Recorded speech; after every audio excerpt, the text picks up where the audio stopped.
Saludos oyentes de radio, gracias por escucharnos en la noche de este martes 25 de febrero del año 2025. Si usted es de los que nos escucha desde hace tiempo, sabrá que en la primera media hora del programa normalmente nos suele gustar elegir un protagonista informativo del día o una noticia para poder contársela sin prisa, despacio, con la mayor cantidad de datos y documentos sonoros posibles. Pero hay días, como el de hoy, donde el equipo de la noche de radio ha sido incapaz de elegir. Lo hemos intentado, pero no hemos podido. Porque hoy teníamos tantos personajes informativos que nos motivaban para hablar de ellos en esta apertura del programa para ustedes, que hemos tenido que elegir 7. 7 personajes que por algún motivo son noticia hoy y de los que queremos hacerles algún comentario.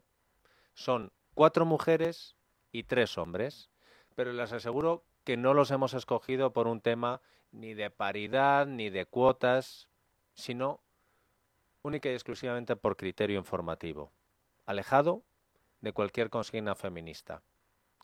Aunque vayamos a empezar precisamente por el disparate del día de esas políticas que en público se dicen defensoras de la mujer y en privado actúan como encubridoras de los hombres que tratan mal a las mujeres. La vicepresidenta segunda del Gobierno y ministra de Trabajo, Yolanda Díaz, hoy es noticia por estas declaraciones que hizo a última hora del día de ayer en la cadena SER. Hoy como vicepresidenta sufre discriminación. Sí, les he contado antes de entrar aquí un caso que he vivido en el patio del Congreso. ¿Cuál? Con un compañero suyo. Y lo he sufrido ante la presencia manifiesta de muchos profesionales suyos. ¿Qué Yo, pasó? y soy vicepresidenta del Gobierno. ¿Y qué ha pasado? Pues sencillamente que un periodista sin rubor me dijo directamente, me hizo un apelativo, ¿no?, a mi estado físico, que le importaba poco lo que yo dijera en la tribuna, que estaba muy bien, pero que el aspecto físico, que estaba cada día más guapa. Y yo ante sus compañeros y compañeras, me acompaña aquí una persona, me quedé pegada y les interrogué, les dije, ¿yo qué hago ante esto? Yo soy vicepresidenta del Gobierno, ¿eh? Imagínense lo que vivimos las mujeres a diario. Entonces no se puede jugar con esta materia. A Yolanda Díaz le dice un periodista que cada día está más guapa y ella tarda un instante en denunciar públicamente este hecho. Incluso, como han escuchado, dice que interrogó a los periodistas presentes sobre qué debía hacer ante esto. Cuando en junio de 2023 recibió la primera denuncia de una mujer contra Íñigo Errejón, Yolanda Díaz no se planteó interrogar a Errejón y preguntarle a su hombre de confianza, Íñigo, ¿qué debo hacer con esto? Al contrario, les pasó el marrón a sus compañeras, por llamarlas de alguna manera, de Más Madrid, porque a ella no le debió parecer lo suficientemente machista el sometimiento y las vejaciones de Errejón a las mujeres. Y digo esto porque Errejón reconoció que tenía un problema y que además una incoherencia entre el personaje y la persona. Por lo visto es mucho peor un piropo, aunque sea, fíjense que se lo digo, no sé si ha sido un piropo con mala intención o lo que haya sido, pero Yolanda Díaz ha dicho lo que ha dicho. Es que me han dicho que cada día estoy más guapa. No interrogó a Errejón y sin embargo decidió mantenerle en las listas de su partido. Tampoco se preguntó, ¿y con la víctima qué hacemos? En la misma entrevista de la cadena SER, ayer pasó esto. ¿Usted ha hecho alguna reflexión acerca de si todo lo hicieron bien en el caso de Errejón? Pero yo, yo es que no veo las agresiones sexuales por partidos. Hombre, pues yo juraría que llevan diciendo que hay un partido que es el de las agresiones sexuales, no porque las tenga, sino porque las defendía o porque no defendía suficiente a las mujeres. Entendemos que Yolanda Díaz no vea las agresiones sexuales por partidos por su propia experiencia, más le vale. Porque cuando en el año 2009 asesores de su partido le chivaron que habían encontrado enlaces pedófilos en el ordenador de su hombre de confianza en Alternativa Galega de Esquerda, ¿qué hizo Yolanda Díaz? Echó a los que se habían chivado y ascendió al denunciado. tipo que, por cierto, fue arrestado años después. Otro hombre de confianza de Yolanda Díaz en aquella formación Alternativa Galega de Esquerda ha sido detenido hace poco, acusado de agredir sexualmente a una mujer. Y del caso Errejón, portavoz de Yolanda Díaz en Sumar, ¿para qué volver a hablar? Quizás si alguno de esos hombres le hubiera dicho Yolanda Díaz, cada día estás más guapa, entonces sí que habrían saltado las alarmas antimachirulos en las diversas formaciones por las que ha pasado Yolanda Díaz. Claro que la pregunta que nos hacemos es si esto de decirle a alguien en público, delante de periodistas, qué guapo estás, es machista si se lo dice un hombre a Yolanda Díaz. Pero si se lo dice Yolanda Díaz al presidente de la COE, Antonio Garamendi, pues yo que Garamendi me plantearía ir a un punto violeta inmediatamente para comentar esto. Supongo que no dentro de mucho tiempo, al medio de comunicación del periodista que alabe la belleza de Yolanda Díaz recibirá algo más que una reprimenda en público. Hoy el Gobierno ha aprobado los instrumentos para comenzar su inquisición mediática, pero a lo bestia. Aquí ya no hay bromas, porque otro de los nombres del día es el ministro de Transformación Digital, Óscar López. Pedro Sánchez lo eligió a él para controlar los medios de comunicación. Y hoy Óscar López ha elegido a la persona que va a ejecutar ese control. Lo han llamado Plan de Acción para la Democracia, porque ¿para qué llamarlo Plan del cierre de medios de comunicación que me tocan las narices a mí, Pedro Sánchez? Este martes el Consejo de Ministros ha aprobado que sea la Comisión Nacional de los Mercados y la Competencia, la CNMC, la encargada de velar por el nuevo registro de los medios de comunicación, por ejemplo, este que están escuchando. Cada medio deberemos inscribir y mantener actualizada toda la información sobre quiénes son los propietarios del medio y los ingresos que perciben por publicidad institucional. El registro estará controlado por la CNMC. Los medios de comunicación, como cualquier empresa, tienen registrados sus accionistas y se pueden acceder a ellos. Y el gasto de publicidad lo comunican los organismos que hacen ese gasto de publicidad, porque tienen que pasar también sus propios controles. Entonces, ¿qué se pretende con el nuevo Plan de Acción para la Democracia?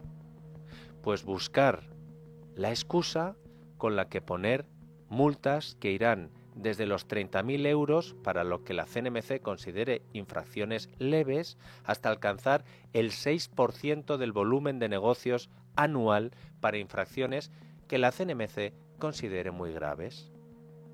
Además, también van a establecer un nuevo procedimiento, igualmente controlado por la CNMC, para evaluar el impacto sobre el pluralismo mediático de las operaciones de concentración de los medios de comunicación.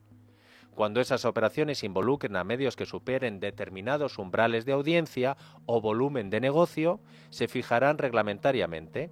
Es decir, que el Gobierno, a través de la CNMC, podrá decidir qué grupos mediáticos se pueden crear y cuáles no. Pero ¿no había aquí una ley de competencia antes? ¿Antimonopolio? ¿A dónde vamos? ¿Cuál es el meollo de todo este asunto? Pues miren, que el Gobierno ha aprobado hoy en el Consejo de Ministros que sea la CNMC la que decida qué es un medio de comunicación en España. Se lo repito, que el Gobierno ha aprobado hoy en el Consejo de Ministros que sea la CNMC la que decida qué es un medio de comunicación en España. ¿Creen que exagero? Escuchen. Respecto a la Comisión Nacional del Mercado de Valores, ¿va a ser la encargada de decidir quién es un medio de comunicación o qué no es un medio de comunicación? Pues sí, hemos decidido cumplir con la normativa europea, insisto, cumplir con la normativa europea que exige que haya un registro de medios donde se vea la propiedad de los medios, la financiación a través de campañas públicas y, por cierto, creo que olvidé decirlo antes, también evitar la concentración para que haya pluralismo, y el Gobierno de España ha decidido que esa competencia recaiga en una autoridad independiente como es la CNMC. Una autoridad independiente como es la CNMC. Oiga, y por curiosidad, ¿quién preside la Comisión Nacional de los Mercados y la Competencia? Pues se lo digo yo, se llama Cani Fernández y es una persona de la máxima confianza de Pedro Sánchez.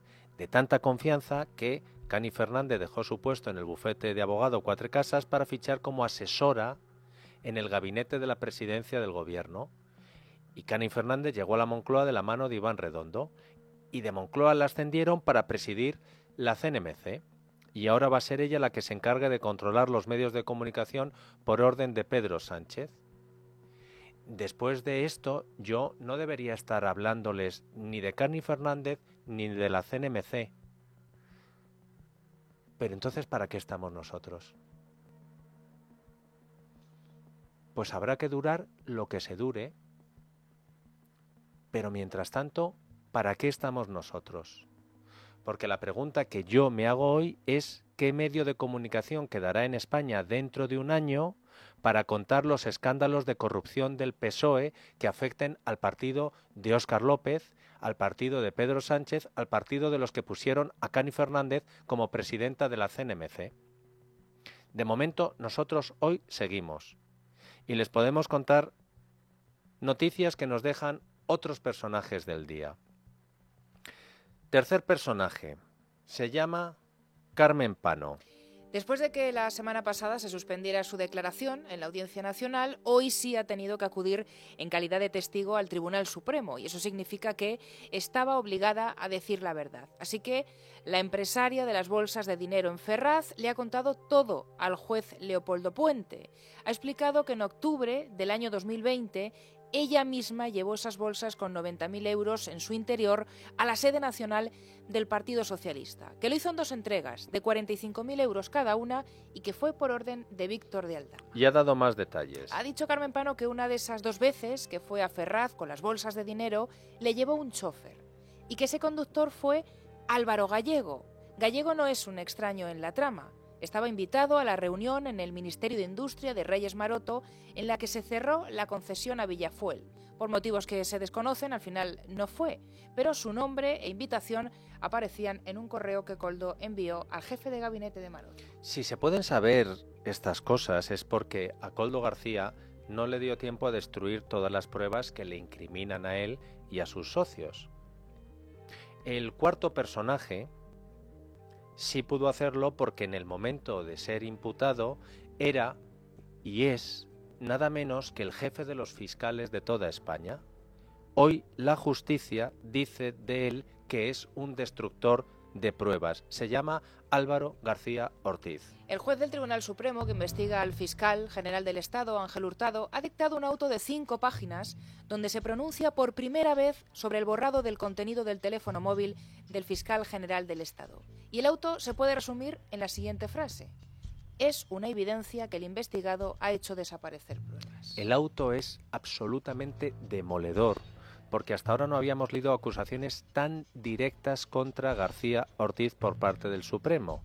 Y es importante diseccionar bien ese auto para entender su relevancia, porque hay una parte inicial que es la que más confusión ha generado y hay que leerla correctamente. Dice así: carece de relevancia penal que un investigado llegue a hacer desaparecer pruebas que le puedan incriminar. Pero acto seguido añade: aunque tampoco se debe ignorar que no tenga incidencia en el desarrollo de una instrucción. Lo que dice el juez en esta parte es que si bien deshacerse del contenido del teléfono móvil en principio no es un hecho delictivo, sí que puede ser tomado como un indicio incriminatorio en función de cómo vaya avanzando la investigación del caso.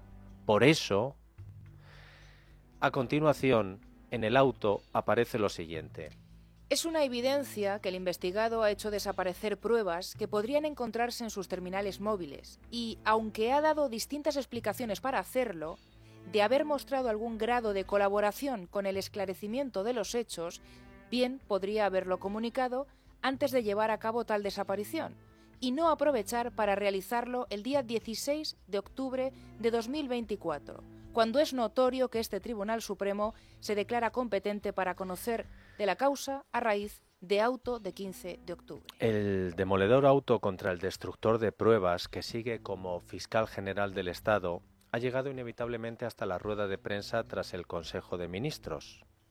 Acabamos de conocer que el Tribunal Supremo ha emitido un auto donde dice que parece deliberada la actitud del fiscal general del Estado para destruir pruebas. ¿Qué opina el Gobierno de que el Supremo diga que el fiscal general de España quería destruir pruebas? La posición de este Gobierno no ha cambiado sobre esta cuestión. Lo que sí que les puedo trasladar, además el auto lo hemos conocido hace escasos minutos, creo que incluso la propia parte dispositiva de ese auto plantea que se impongan medidas para evitar las continuas filtraciones en este caso. Parece importante que se resalte esta cuestión. Ese auto habla de que hay evidencias de que el fiscal general ha hecho desaparecer pruebas. Me gustaría saber si consideran ese pronunciamiento, si eso va más allá de una elucubración, como lo han venido llamando hasta ahora, o si ciertamente le dan importancia. Hay que respetar un proceso de instrucción que todavía sigue abierto y la posición del Gobierno la conocen porque es clara y manifiesta desde el primer momento y no ha variado.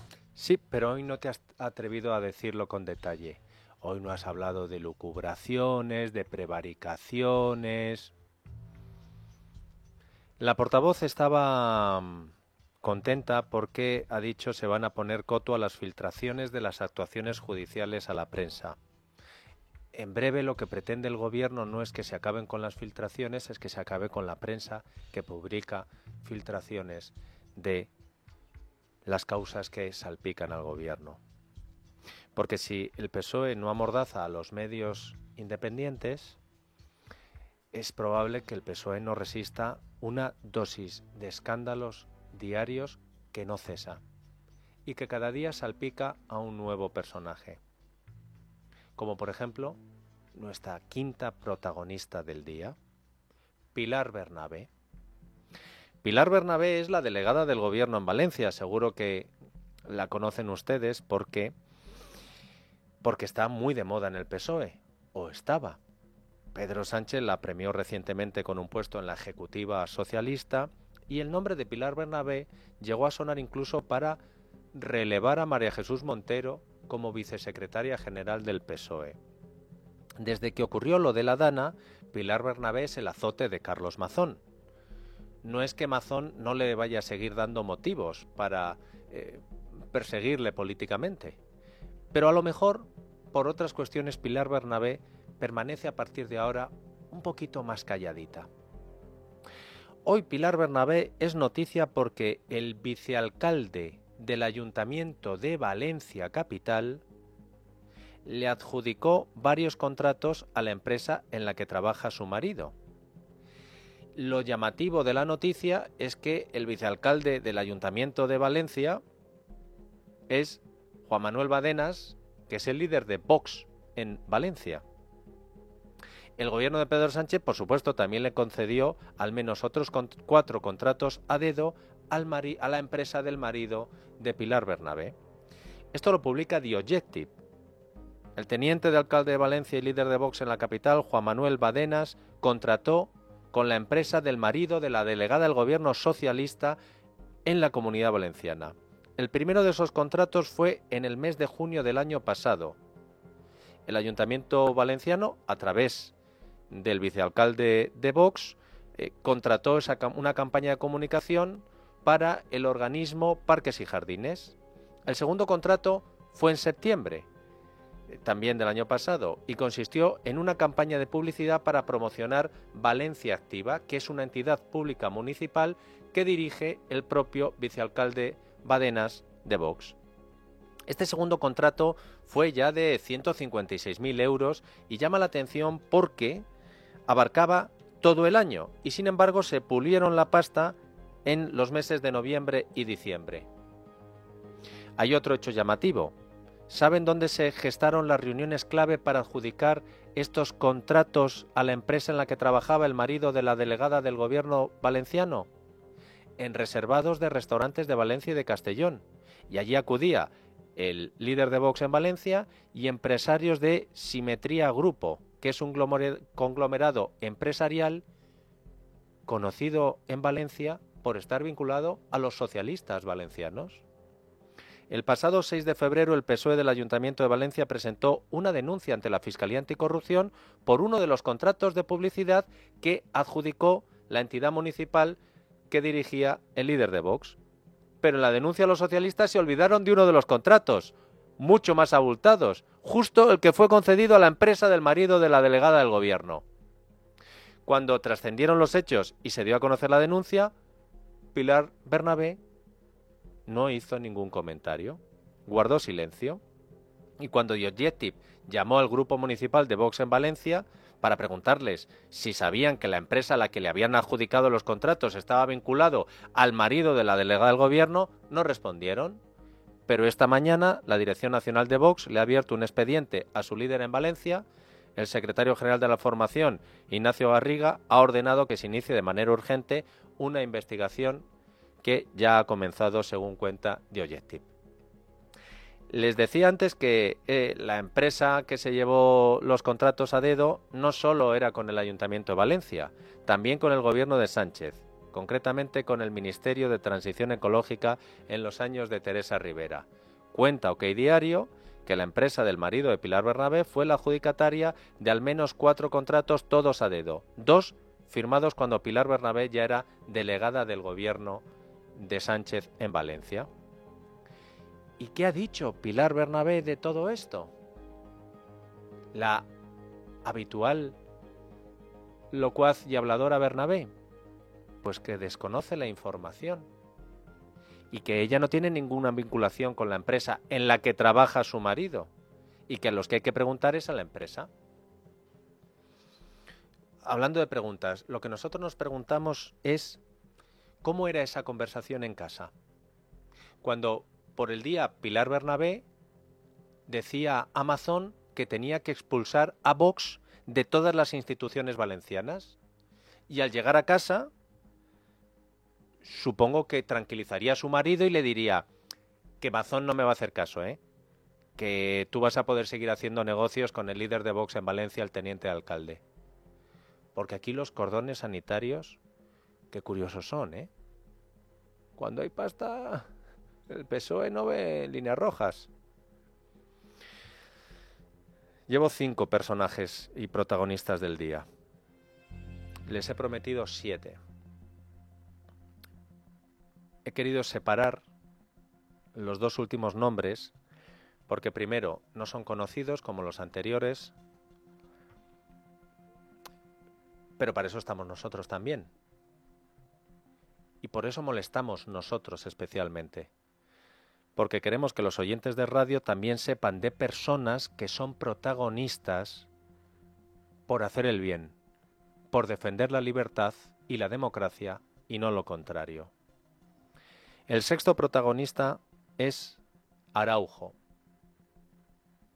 Pero no Araujo, el defensa central que en unos minutos jugará con el Barça el partido contra el Atleti, evento que va a acaparar casi toda la atención nacional.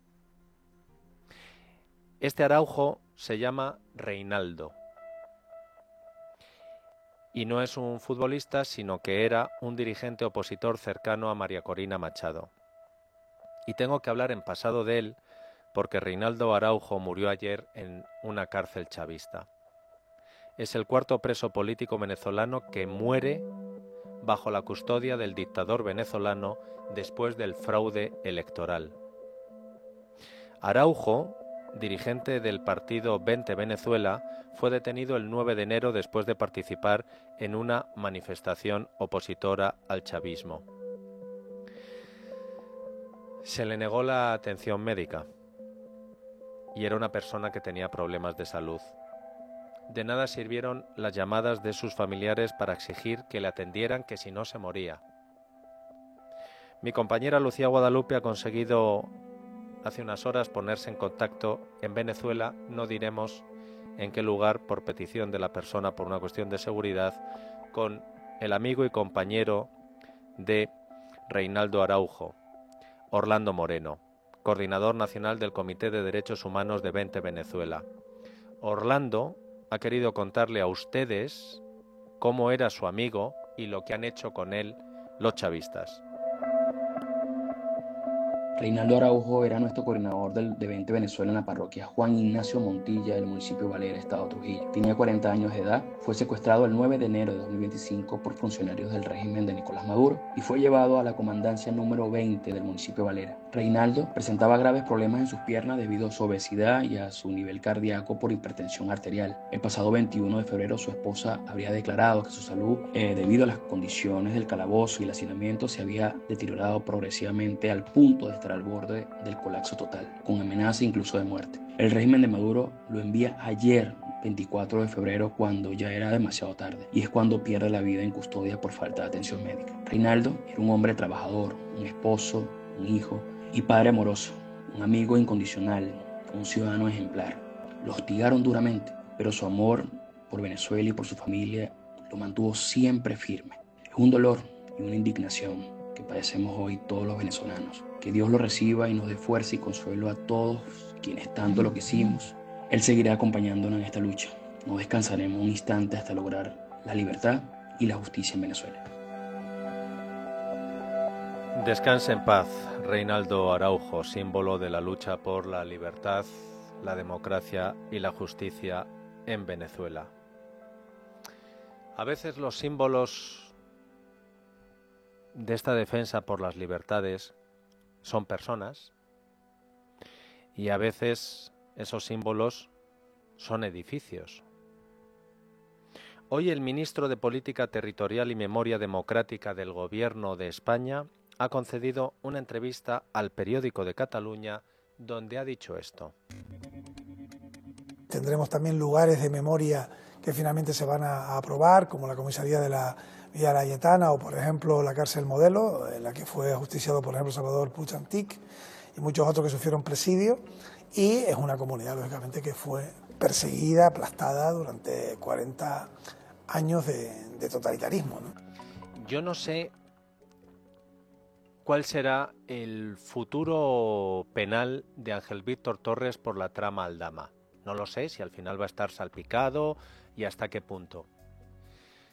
Pero aunque terminara salpicado e incriminado en esa trama, creo que en su carrera política, en el top 1 de la indignidad, va a estar esta frase. Meter en la misma frase a la cárcel Modelo, a Puig Antich, con la jefatura de la Policía Nacional de Villa Laietana para decir que los vais a convertir en símbolos de la memoria que... Meter en la misma frase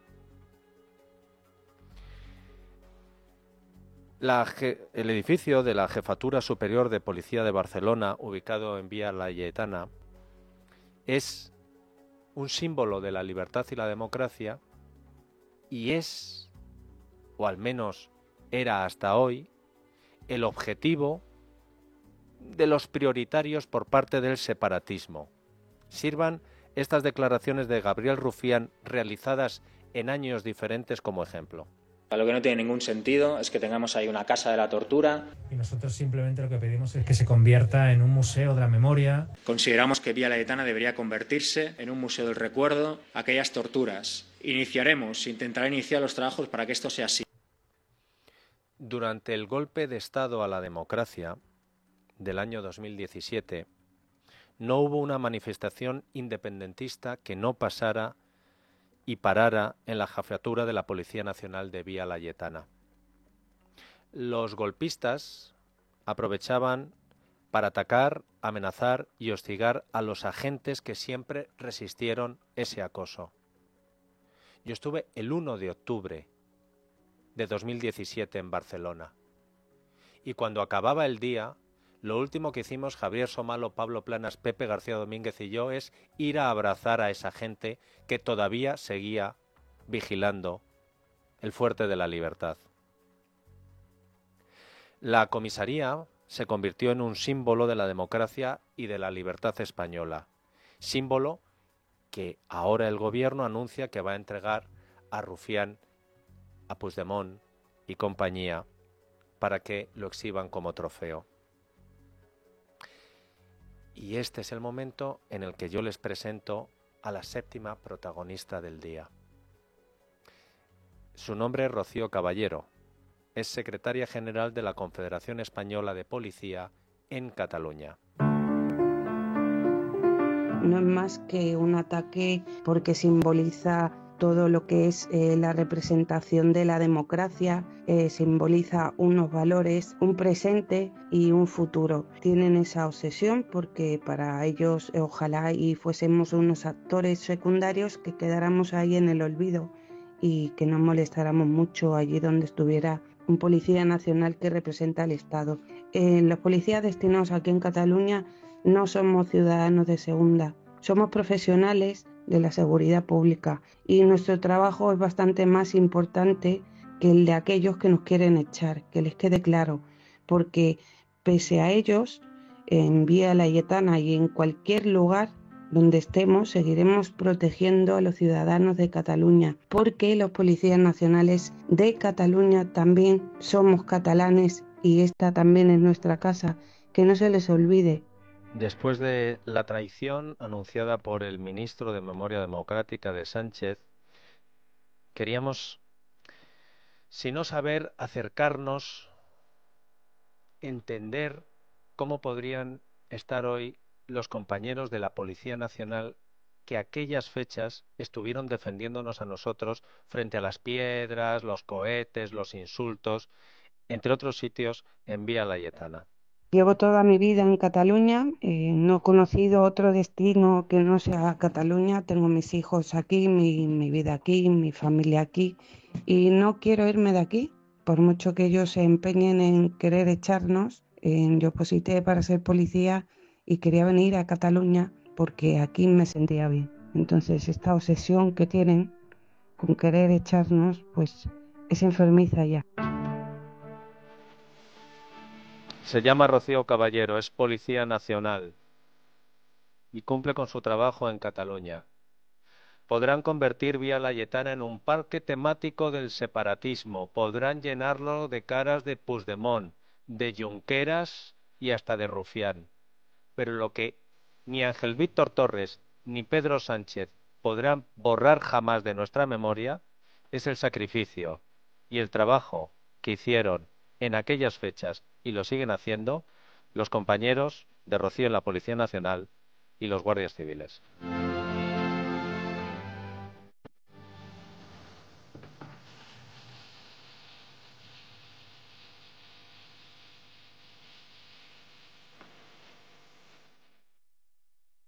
La noche de Dieter, con Dieter Brandau, en Es Radio.